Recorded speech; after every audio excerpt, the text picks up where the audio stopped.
it's amazing. If I were to tell you a politician, I'm not going to say what stripe, but this person will say that they don't know how many times they did blackface, that they're going to kick out the first Indigenous justice minister ever, that they're going to, if I were to tell you that and not tell you what party that is, I bet you most Canadians would be like, that's an alt-right conservative.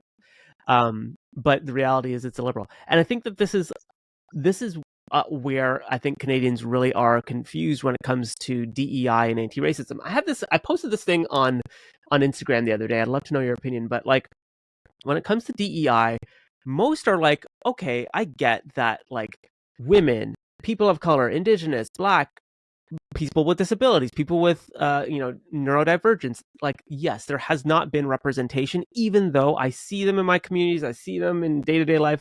I haven't seen them in the upper echelons of politics, government, media, corporations. I get that. And I think people say, like, yeah, that is kind of weird.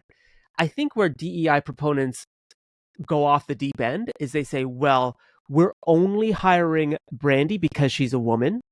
We're only talking to Christopher because he's brown. Wait a minute. Is that what Brandy thinks? Is that what Christopher thinks? We've got to get rid of them, because that's the nut that I think DEI proponents haven't cracked. It's the meritocracy.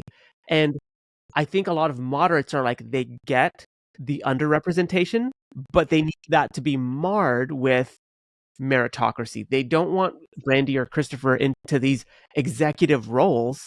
They've never once worked in that industry a day in their lives. So that's something I wish more DEI proponents would come out and say.